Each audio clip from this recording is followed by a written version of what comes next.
제규어의 눈에 보기엔 악어란 그저 단백질로 가득 찬 가죽 주머니일 뿐이지만 사실 악어는 2억 년 넘게 진화해온 생존의 달인입니다.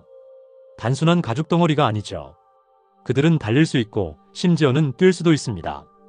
그 속도는 인간보다 빠를 수도 있어요. 가끔 바닷가에 나가 새끼 상어를 낚아채기도 하고 몸길이 7m짜리 보아뱀조차 그들을 쉽게 제압하진 못합니다.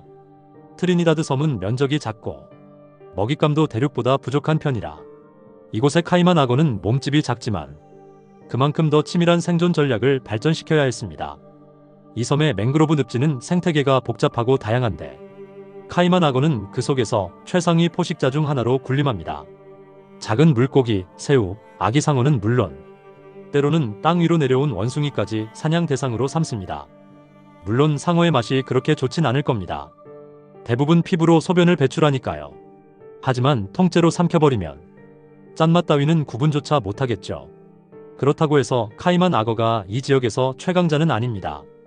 이들은 보아뱀과 같은 서식지에 공존하며 때로는 경쟁자이자 먹잇감이 되기도 합니다.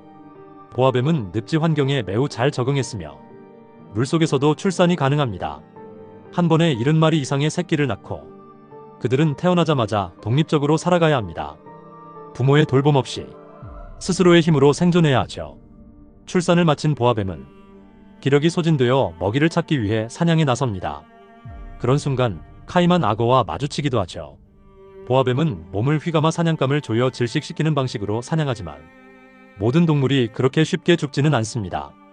보아뱀은 본능적으로 심장박동과 호흡을 감지하며 힘을 조절합니다. 몇 분 만에 숨을 끊을 수 있죠. 하지만 카이만 악어는 물속에서 최대 2시간이나 숨을 참을 수 있습니다. 결국 몇 분간의 싸움 끝에 보아뱀은 근육의 피로를 이기지 못하고 몸을 천천히 풀어버립니다. 2시간은커녕 1시간만 버텨도 뱀 쪽이 지쳐버리죠. 반면 카이만 악어는 별탈 없이 멀쩡한 모습입니다. 몇 분간의 무호흡은 이들에게 일도 아니죠. 물론 보아뱀도 무사하진 않습니다. 체력을 대부분 소진해 당분간은 다시 사냥을 나서기 어려울 겁니다. 비록 이 카이만 악어는 간신히 탈출했지만 보아뱀의 조이기는 그에게도 고통을 남겼습니다. 한쪽 눈을 감고 자는 카이만 악어가 있습니다. 그러나 다른 한쪽 눈은 깨어있어 주변을 경계하죠. 이는 카이만 악어만의 특별한 능력입니다. 잠을 자면서도 뇌 반쪽은 깨어있는 상태를 유지해 주변의 위험을 감지할 수 있습니다. 이러한 능력에 몰래 사냥하려던 제규어도 어리둥절했죠. 제규어가 조용히 접근하자 카이만 악어는 재빨리 물속으로 숨습니다. 하지만 제규어는 포기하지 않고 악어가 숨을 쉬러 떠오르기만을 기다립니다. 그런데 제규어는 몰랐습니다. 카이만 악어는 심장 근처에 다수의 공기 주머니를 지니고 있어 심장박동에 따라 그 공기를 폐로 주입할 수 있다는 사실을요. 이 공기 주머니 덕분에 물속에서도 오랜 시간 움직이지 않고 머무를 수 있는 것입니다. 기다리던 제규어는 어느새 상상의 나래를 펼치다 입가에 눈물을 흘릴 지경이 됩니다. 얼마 지나지 않아 정확히 말하면 7시간 85분은 아니고 여하튼 꽤 시간이 흐른 후 제규어는 결국 포기하고 돌아갑니다. 왜냐면 이 악어는 숨을 참는 능력이 제규어의 인내심보다 훨씬 강했으니까요. 이번엔 북미에 서식하는 쿠바 악어 이야기입니다. 얕은 물속에서 헤엄친다기보다는 바닥을 걸어다닌다고 봐야 하죠. 쿠바 악어는 몸길이 약 2.5m, 무게는 7080kg 정도입니다. 육상에서도 매우 민첩하고 물 밖으로 나가 산책도 할 수 있습니다. 이 점은 호주의 민물 악어와 비슷합니다. 이러한 높은 자세의 걷기 방식 덕분에 물과 육지의 경계에서도 사냥이 가능하죠. 섬에 살다 보니 내륙처럼 먹이가 풍부하지 않기에 이들은 쿠바에서 가장 큰 설치류인 후티아를 즐겨 사냥합니다. 후티아는 나뭇잎과 과일을 먹지만 원숭이처럼 나무 사이를 뛰어다닐 순 없습니다. 그래서 나무에서 내려와 다른 나무로 이동할 때가 쿠바 악어의 사냥 찬스입니다. 쿠바 악어는 강한 뒷다리로 도약할 수 있어 높이 뛰어오르는 게 그리 어렵지 않죠. 하지만 악어는 캥거루가 아닙니다. 뛰어오를 수 있다고 해도 사냥이 항상 성공하는 건 아닙니다. 사냥도 때론 운이 좌우하니까요. 쿠바 악어는 먹잇감을 다른 이들과 나누지 않습니다. 섬의 먹잇감이 너무 작아서 공유할 가치가 없거든요. 이 커다란 쥐 한 마리면 일주일은 버틸 수 있습니다. 상어보다 설치류 고기가 더 부드럽고 맛있겠죠. 물론 짠맛을 느낄 여유는 없습니다. 여름이면 란모개들이 바다에서 육지로 올라옵니다. 쿠바 악어는 이 이동 경로를 미리 알고 기다립니다. 악어는 개를 씹지 못해 껍질, 집게 다 통째로 삼켜야 하지만 그럼에도 불구하고 이 시기만에 진귀한 만찬이 됩니다. 몇 달 후면 쿠바 악어는 번식기에 들어갑니다. 알은 약 90일 후에 부화하며 어미는 이 기간 동안 한 발자국도 물러서지 않고 둥지를 지킵니다.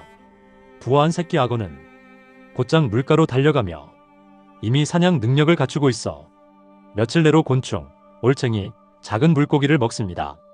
몸길이가 겨우 30cm밖에 안 되지만 이들도 먹이를 나누는 걸 싫어합니다. 마치 어른 악어처럼 말이죠. 하지만 대부분의 쿠바 악어 새끼는 성체가 되기 전에 죽음을 맞습니다. 물고기 자비새나 황새 같은 포식자의 먹잇감이 되거든요. 한편 남미에서 가장 큰 파충류 중 하나인 블랙카이만 악어는 육지에서는 쿠바 악어만큼 민첩하지 않지만 얕은 물에서 사냥하며 때때로 깊은 곳까지 들어가 큰 먹잇감을 추격하기도 합니다. 대표적으로는 아라파이마처럼 대형 어류가 그 대상이죠. 겐지스 강이 신성한지는 잘 모르겠지만 그 강에 사는 악어는 참으로 특별합니다. 다른 악어들이 가진 포악함은 거의 사라졌고 어딘가 조금은 엉뚱한 성격이 묻어납니다. 하지만 생각해보면 이 신비한 강에서 살아남으려면 그 정도 개성은 있어야겠죠. 12월 추운발 강가, 몇 마리의 젊은 수컷 악어들이 조용히 물 위를 부유하며 어딘가를 응시하고 있습니다. 마치 무언가를 기다리는 듯 긴장된 기류가 흐릅니다. 겨울은 이들의 짝짓기 철입니다. 수컷들은 코끝에 솟은 돌기를 열어젖히고 낮고 묵직한 소리를 내며 교미 신호를 보냅니다. 이 신호는 아침 안개를 뚫고 암컷의 마음을 두드립니다. 만약 암컷이 조심스레 주둥이를 들어올린다면 그건 수컷을 받아들이겠다는 의미입니다. 교미는 물속 깊은 곳에서 조용히 은밀하게 이루어집니다. 한 번의 짝짓기는 무려 30분이나 지속됩니다. 인간 세계와는 전혀 다른 고요한 고대의식이 그렇게 이어집니다. 불과 50년 전만 해도 겐지스 악어는 북인도의 거의 모든 강에서 발견됐지만 1970년대에 들어서며 그 수는 급격히 줄어 200마리 남짓만 살아남게 됩니다. 사라지기 직전까지 몰린 것이죠. 모래 언덕 위, 작은 반달 모양의 움푹 파인 자국들. 한 달 전쯤 암컷이 직접 한 둥지입니다.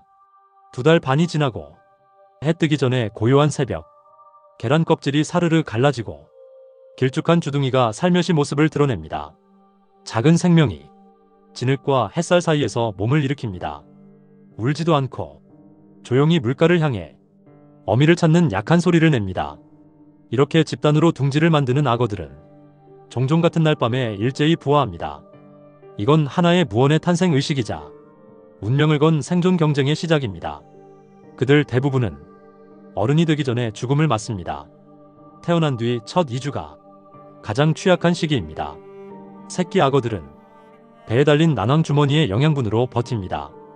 먹이를 찾을 필요 없이 며칠 동안은 살아갈 수 있고 그만큼 체력도 아낄 수 있습니다. 이 시기에 중요한 건 빠르게 수영을 배우고 먹이를 찾고 적을 피해 도망치는 법을 익히는 것입니다. 통통한 배는 단점처럼 보이지만 사실 생존을 위한 에너지 저장고이기도 합니다. 기술만 익히면 곧 물속의 지배자가 될 수 있습니다. 튼튼한 다리, 강하고 긴 꼬리, 날카로운 이빨은 급류 속에서도 물고기를 쉽게 사냥하게 해줍니다. 하지만 육지는 얘기가 다릅니다. 약한 다리로는 모래 언덕에서 비틀거리며 걸을 수밖에 없죠. 이 시기의 새끼 악어들은 다른 포식자들의 좋은 먹잇감입니다. 한 쌍의 자칼이 조용히 둥지 근처로 접근합니다. 위험을 감지한 새끼 악어들은 빠르게 모여 뭉칩니다. 자칼은 협동사냥을 시작합니다. 영리하고 교묘한 전략을 구사하죠. 생과 사는 지금 이 순간에도 추운발 강가에서 맞붙고 있습니다. 수백 마리의 생명이 태어나도 끝내 살아남는 건 극소수입니다. 이것이 자연 선택의 법칙입니다. 자칼 외에도 다른 포식자들은 언제든 위협이 될 수 있습니다. 하지만 한 번 성체가 되면 이들은 길이 4m를 넘는 강력한 사냥꾼으로 거듭납니다. 다음 날 아침 추운발 강가엔 다시 고요가 찾아오고 잔물결이 햇살에 반짝입니다. 몇 마리의 새끼 악어들이 물 위로 살짝 머리를 내밀며 둥근 눈으로 먼 곳을 바라봅니다. 하지만 과연 이들이 내일을 맞이할 수 있을지는 아무도 알 수 없습니다. 왜냐하면 자칼이 다시 찾아왔기 때문이죠. 한 지역의 환경이 그곳의 동물성을 만든다는 말이 있죠. 그리고 인도에 사는 야생동물들은 대체로 좀 특별한 기질을 가지고 있습니다. 이 생물은 공룡시대와 함께 살아남은 양서류입니다. 바로 서구트산 코두꺼비입니다. 거의 평생을 땅속에서 지내는 생물로 성체가 되면 물가로도 잘 나오지 않습니다. 지하 8m의 축축한 터널 속에서 백개미를 먹으며 살아갑니다.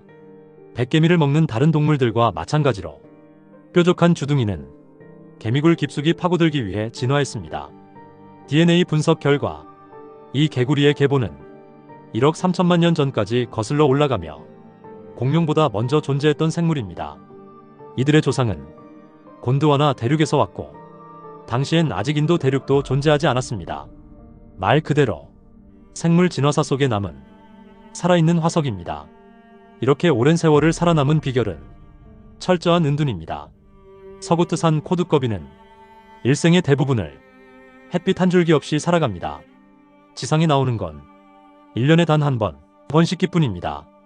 매년 우기가 시작되기 전 몇 주간 수컷 개구리들은 지하에서 낮고 울리는 소리로 암컷을 유인합니다. 이 부름에 암컷이 응답하면 지상의 모습을 드러냅니다. 암컷은 수컷보다 몸집이 훨씬 커서 짝짓기는 어딘가 서툴고 투박해 보입니다. 수컷은 암컷의 등을 꼭 껴안아야 하고 그 전에 먼저 그 등에 오르기 위해 애써야 하죠. 그건 꽤 시간이 걸리는 일입니다. 하지만 끈기 있는 수컷은 결국 성공합니다.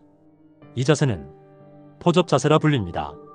이렇게 짝을 이룬 후 그들은 알을 낳을 적절한 장소를 찾기 위해 여정을 시작합니다. 번식지는 반드시 비밀스럽고 안전한 곳이어야 하며 포구나 외래 포식자에게서 자유로워야 합니다.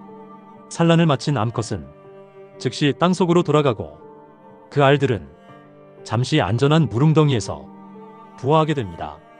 비가 내려 물이 불어나 더 넓은 수역으로 흘러가기 전까지는 충분한 자립 능력을 갖추게 됩니다. 지하 환경에 적응하기 위해 서구트산 코두꺼비의 몸은 특이한 변화를 겪었습니다. 피부는 촉촉하고 미끈하며 몸통은 단단하고 작고 뒷다리는 짧지만 강력하며 그 안쪽에는 딱딱한 하얀 돌기뼈가 자라 있어 돌을 파고 흙을 뚫는 데 쓰입니다. 이 모든 것이 지하 생활을 위한 완벽한 진화의 결과입니다. 그리고 매번 산란을 마치면 이들은 사람의 시야에서 다시 사라집니다. 1년 동안 조용히 어둡고 축축한 땅속으로 숨어들어 다시 또 그 은밀한 생명순환을 이어가는 것입니다.